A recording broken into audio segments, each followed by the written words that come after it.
¿Cómo están, compañeros de Literatura 1? Llegamos a la semana número 13 de trabajo y es la última del año 2020 y también ya de las últimas del semestre. Así es que vamos a cerrar tambor batiente. En esta ocasión nos toca continuar con las corrientes literarias de la modernidad y entonces en este video vamos a hablar acerca de el barroco, el neoclasicismo y el prerromanticismo.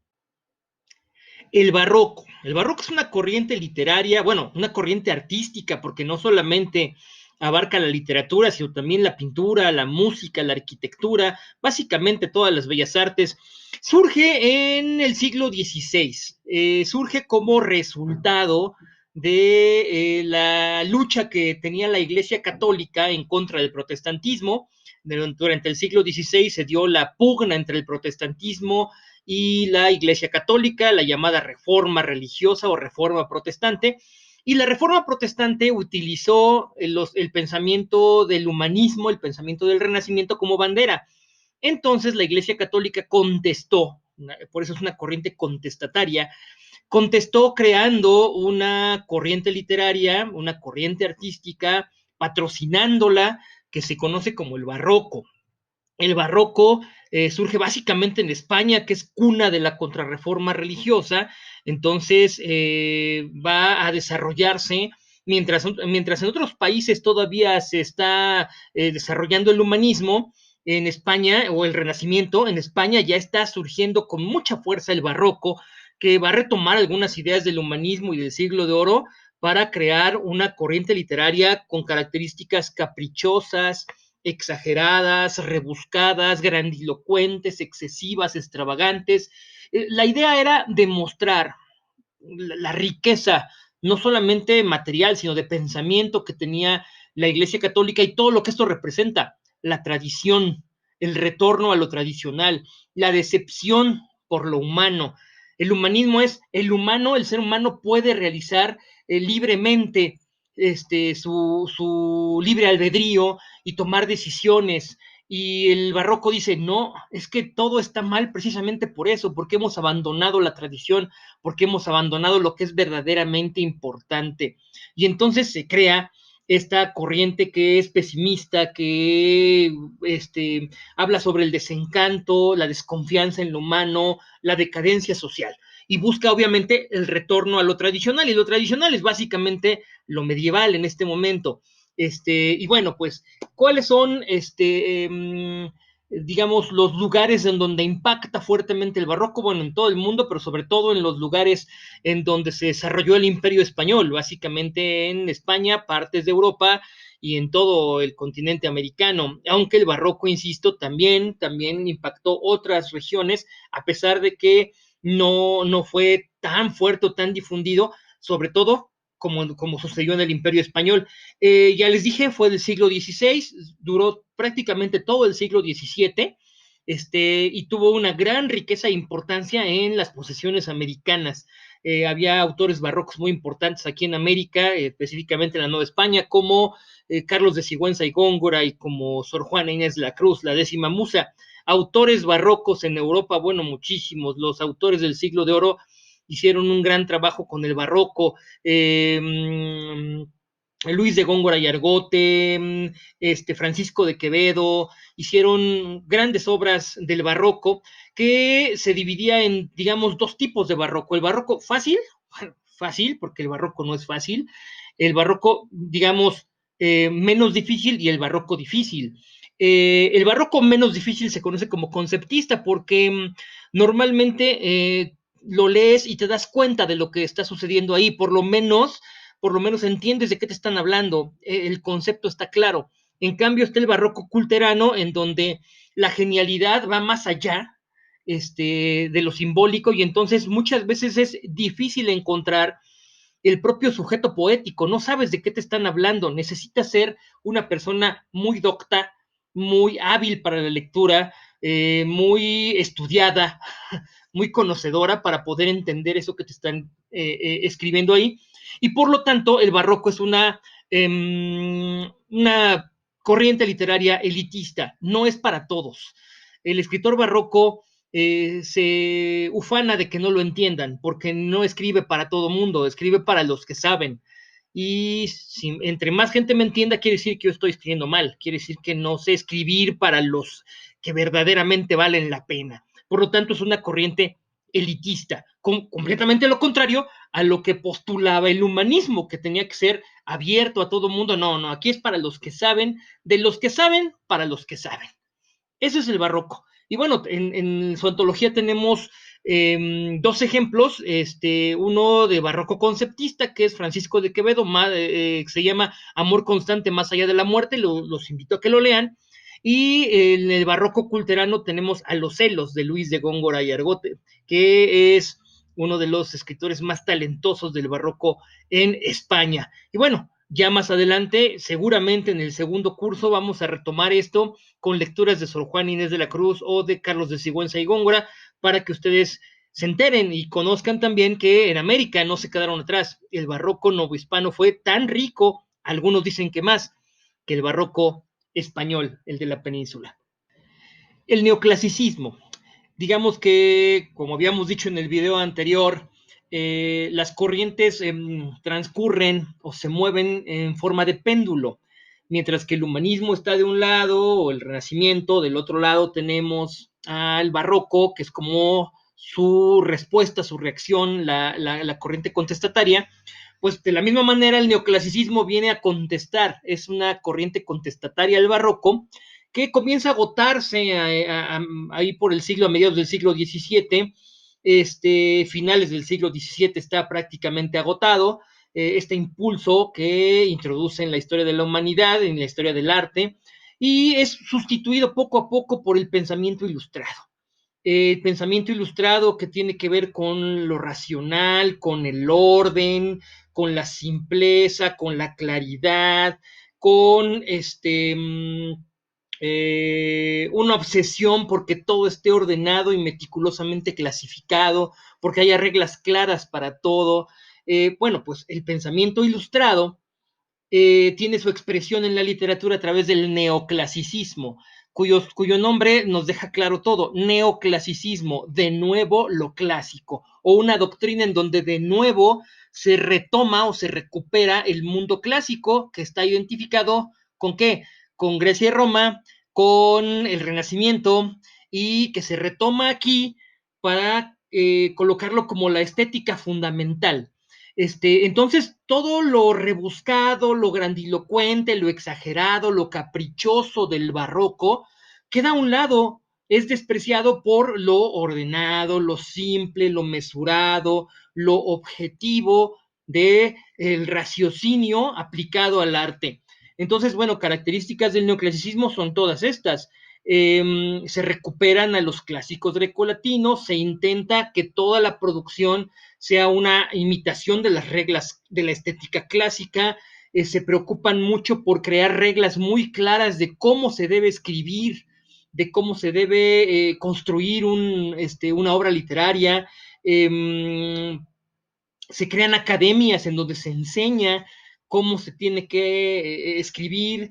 Se trata de que la corriente literaria sea didáctica, que todo mundo pueda aprender, que no sea como el barroco, que es solamente para los muy sabios. No, no, no. Tiene que ser claro, tiene un objetivo plenamente didáctico o de enseñanza. ¿Qué obras son características de esta época? Bueno, les puse ahí varios ejemplos. Surge sobre todo en Francia, porque ahí también surgen las ideas ilustradas. Y entonces uno de los ejemplos que les pongo es a uno de los pensadores ilustrados, Voltaire. Y Voltaire escribe una obra que se llama Zadig. Y entonces, bueno, Zadig o El Destino, que es el nombre completo de la obra, habla acerca de un personaje muy interesante, que es un personaje ejemplar, que actúa y actúa para el bien, y a través de su actuar para el bien obtiene bondades y beneficios. Si actúas para el mal, obtendrás maldades y maleficios, obtendrás, digamos, una consecuencia nefasta. Y esto es un fragmento de Zadig o El destino de Voltaire, uno de los pensadores ilustrados más importantes en Francia del siglo XVII. Y bueno, también en España surge, aunque en España son más barrocos, bueno, también con un poco de retraso, digamos, pero llegó el neoclasicismo a España y tenemos el ejemplo de Tomás de Iriarte. Tomás de Iriarte retoma las clásicas fábulas de Esopo, del clásico Esopo, y las escribe en verso español muy musical y muy para aprenderse de memoria y crear moraleja, como para enseñarle a los niños, ¿verdad? Y aquí pongo como ejemplo El burro flautista, que yo creo que les va a gustar mucho, les recomiendo ambas lecturas. Y bueno, con esto terminamos ya barroco y neoclasicismo.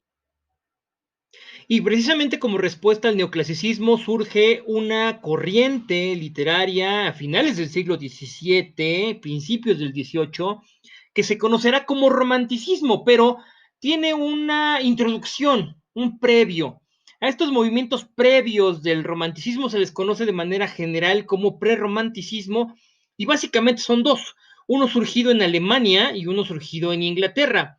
El surgido en Alemania se conoce como Sturm und Drang, que en alemán significa tormenta y pasión, y bueno, ya desde el nombre nos podríamos dar cuenta cómo es todo lo contrario al orden, a la tranquilidad, a la mesura, al raciocinio que postulaba el neoclasicismo. Es todo lo contrario. El segundo es el surgido en Inglaterra, que se conoce como oceanismo.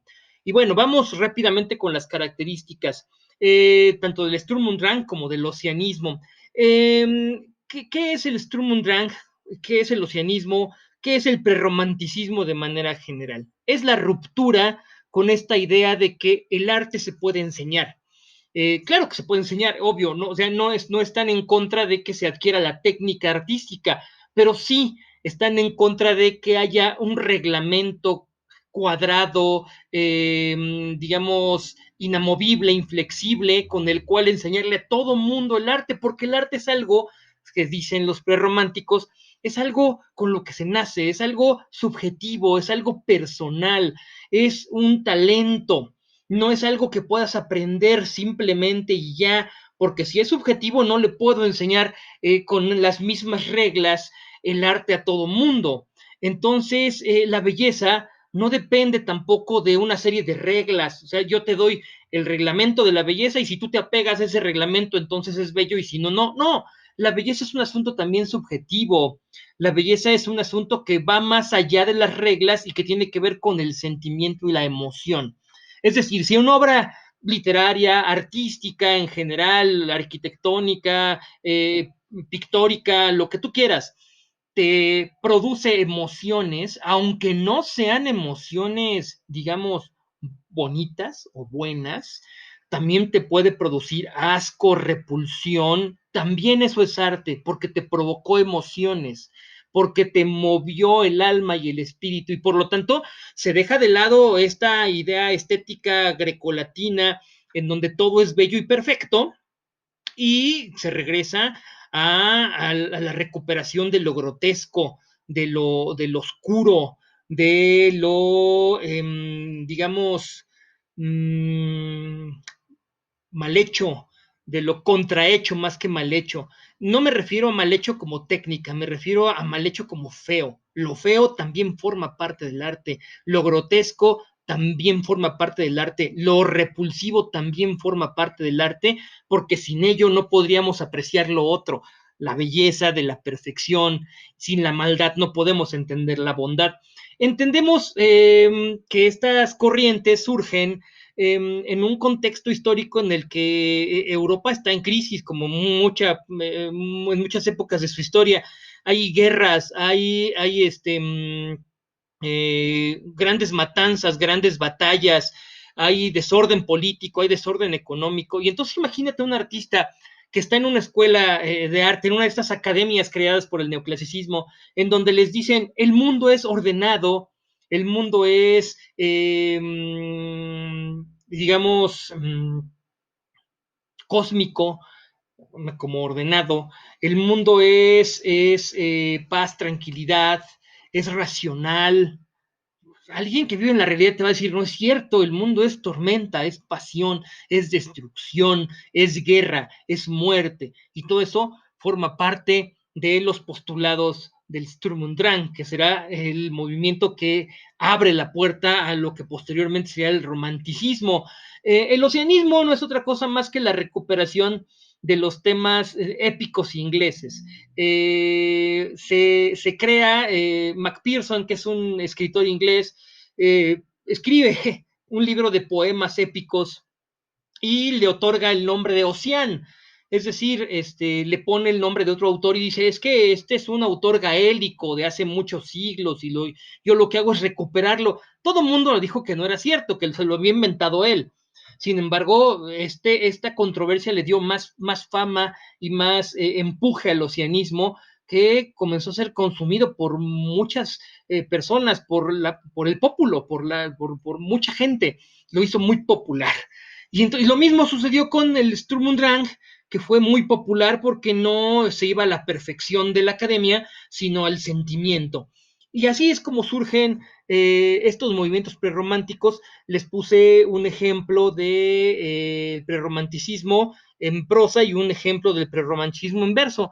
En prosa está un fragmento de Johann Wolfgang von Goethe, o Goethe, como quieran pronunciarlo, que es el gran prerromántico y después romántico alemán, de un libro que se llama Las cuitas del joven Werther. Léanlo, está muy interesante.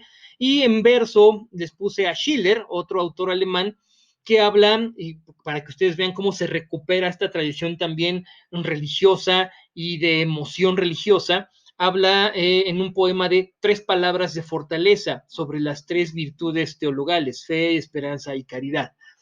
Y pues bueno, con esto terminamos los 3 videos de la semana, los 3 temas de esta semana en literatura, y los pusimos en un solo video: el barroco, el neoclasicismo y el prerromanticismo, y nos vamos de vacaciones. Éxito, que disfruten su descanso.